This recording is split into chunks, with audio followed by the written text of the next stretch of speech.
हिंद फौज नाम है इसका, लेकिन इसमें देखा जाए तो हर एक बच्चा इसमें आ सकता है और अपने देश से संबंधित नॉलेज और बेसिक आर्मी ट्रेनिंग सीख सकता है। ये हिंदू के लिए नहीं, और जहाँ दंगा होता है और अगर हमारी ज़रूरत पड़ती है तो फ्रंट में तो प्रशासन रहता है, प्रशासन के साथ पीछे हमारे जवान खड़े रहते हैं, हमारे कैडेट खड़े रहते हैं, जिससे प्रशासन को सहयोग कर सकें। फ्रंटली हमारे कैडेट फ्रंट में, इसका स्लोगन है एकता, अखंडता, अनुशासन।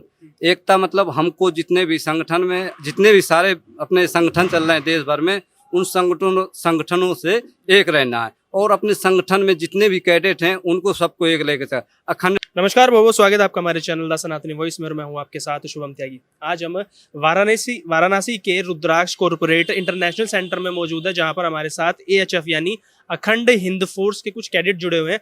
आइए उनसे जानते हैं कि ये यहाँ पर क्या कर रहे हैं और इनका क्या, इनके जो इनकी सेना है उनका क्या उद्देश्य है। सर, आपका नाम? सर, मेरा नाम सुनील है। मैं सबसे पहले आपको मैं बताना चाहता हूँ कि हमारे संगठन को AHF, इसका रजिस्ट्रेशन अखंड हिंद फाउंडेशन है, जो इसको अखंड हिंद फौज भी बोलते हैं।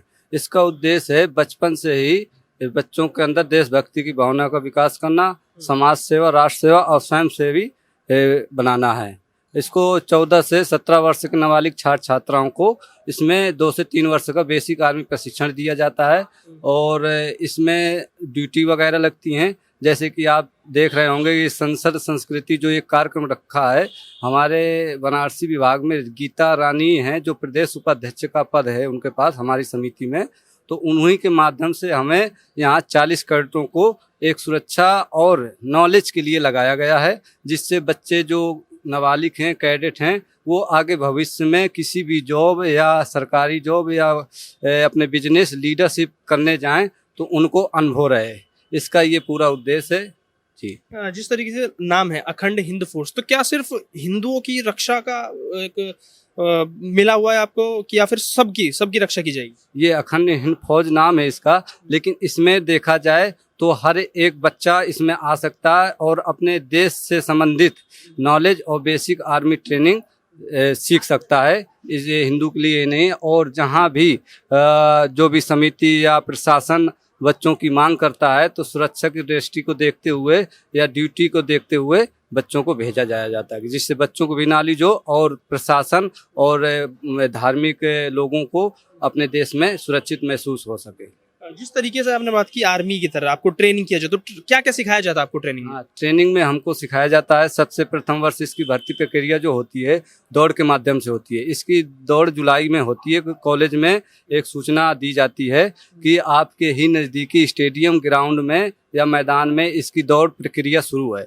जिससे कि बच्चे जाते हैं 11 से 17 साल के बच्चे जो होते हैं, 8, 9, 10, 11, 12 तक के बच्चे जाते हैं और उसमें प्रथम दौड़ते हैं। इसके बाद पुशअप वगैरह पूरी फिजिकल ट्रेनिंग होती है ग्राउंड में। जो क्वालिफाई कर लेता है तो उसको इसमें एक रजिस्ट्रेशन करवाया जा सकता है, जिससे बेसिक 3 वर्ष की उनकी परेड है, कैंप 2 कैंप लगते हैं, एक ट्रेनिंग कैंप, एक घोष वर्ग लगता है। ट्रेनिंग कैंप में परेड, बल्ली बैलेंस, जूडो, कराटे, नदी खाई को रस्सी के सहारे पार करना है, मंकिंग, क्रोडिंग है, इत्यादि चीज़ सिखाई जाती हैं। गार्ड ऑफ ऑनर है, पायलटिंग सिखाई जाती है। जो हमारा एक दूसरा सिविल लगता है वो घोष के नाम से जाना जाता है, उसका भी एक उद्देश्य है। जो आपने देखा होता है 26 जनवरी में हमारी आर्मी बैंड के साथ संचलन करती है, तो उसका भी एक उद्बोधन और ट्रेनिंग दी जाती है, जिससे स्पेशल आर्मी में भर्ती निकलती है घोष बैंड वालों के लिए। उसमें हमारे संगठन के बच्चे अधिक से अधिक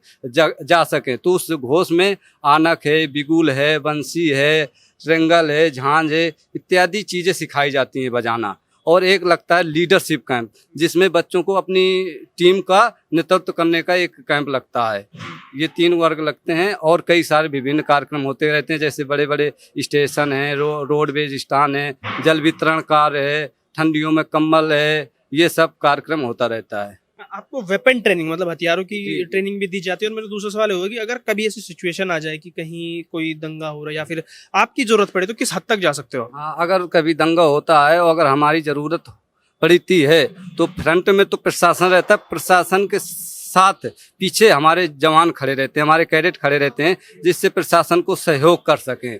फ्रंटली हमारे कैडेट फ्रंट में नहीं आ सकते हैं क्योंकि हर प्रकार के रहते हैं। इसमें निःशुल्क एक बेसिक आर्मी ट्रेनिंग देना होता है, केवल दंगा को कंट्रोल करना प्रशासन का ही काम रहता है, लेकिन प्रशासन के साथ में लगे रहते हैं हमारे कैडेट। हाँ, जैसा सहयोग वो मांगते हैं वैसा सहयोग करते हैं। जिस तरीके से आपकी जो ये पूरा ग्रुप है, इसका नाम है अखंड हिंद फोर्स, सनातन को लेके आप क्या कहना चाहेंगे? जिस तरीके से बयान आते हैं अपोजिशन पार्टीज के नेताओं के, सनातन को खत्म करने की बात की जाती है, उस पर आप क्या कहेंगे?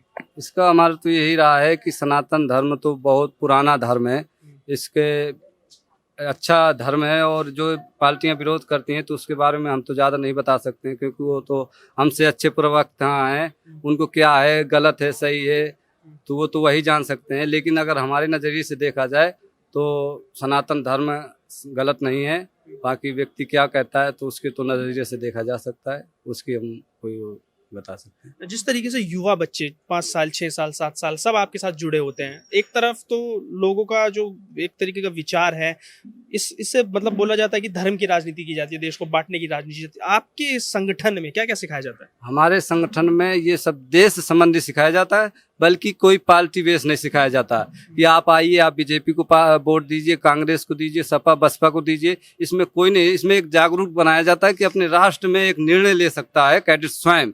जो पुराने लोग थे, अनपढ़ थे, तो उनको निर्णय नहीं ले पाते थे, और जो एक मुखिया था जो ऐसा कह देता वैसा करता था। और इसमें एक ऐसा सिस्टम है कि बच्चे आएंगे, नॉलेज रहेगा तो एक अपने नेता और देश के प्रधानमंत्री का नेतृत्व कर सकेंगे कि हमको किसको चुनना है, किसको नहीं चुनना, क्या ये सही है, ये गलत है, ये देश को चला सकता है नहीं चला सकता। इसका एक बेसिक और वो है कार्यक्रम रहता है, ये पर मतलब सिखाया जाता है। चलिए, आप, मेरा आखिरी सवाल होगा, आपके संगठन का कोई स्लोगन हो, नारा हो जो आप लोग हमारे चैनल के माध्यम से दर्शकों को बता सकें? इसका स्लोगन है एकता, अखंडता, अनुशासन।